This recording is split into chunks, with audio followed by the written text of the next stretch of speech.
I wasn't surprised at the chaos. What I was surprised at was the number of people who decided after 4 years of Donald Trump, they wanted 4 more years. It was supposed to be a Joe Biden landslide, but Donald Trump has made the 2020 U.S. presidential election far closer than expected. Some Canadians hoped that a Biden win would represent a repudiation of the politics of race so favored by the American president.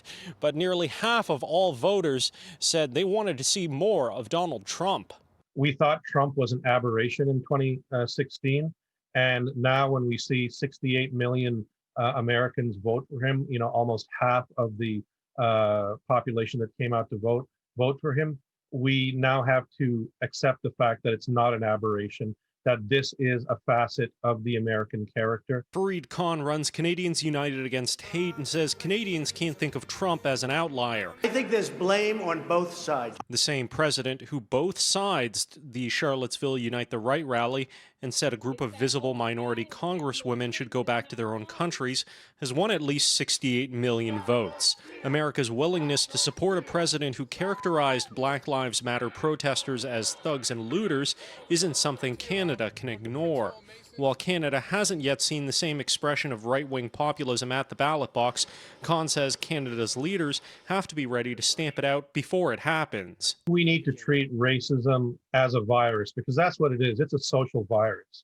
And we need to address it similar in ways that we've addressed the COVID-19 virus. We need politicians to step up and, first of all, to call it out, to call it what it is, to admit that it's there, and then to take the necessary actions politically, through legislation and legally to address this virus. I think there is a very real risk in that smugness, that it can't be as bad here. It won't be as bad here. I mean, the United States said the same thing, right? That would never happen. We would never see somebody elected who would actually align himself with white supremacist groups. Megan Bowler was born and raised in the U.S. but has lived in Canada for 2 decades. She says Canadians shouldn't view America's move to racist populism as isolated. The two nations share more than just a border. American media that helped Trump win in 2016 have significant Canadian followings and influence Canada's own outsider media. It's easy to be smug, right? Right now, United States seems like a cartoon character of all of the things we'd love to despise, but it is very much right here. And those borders are porous, despite the fact that in these COVID times, there's been some barriers thrown up.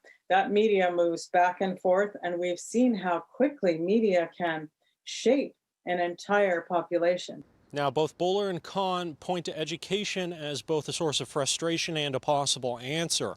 While multiculturalism is taught as a Canadian value in schools, both say not enough is done to educate about Canada's racist and colonialist past and present. In Ottawa, Xiaoli Li, City News.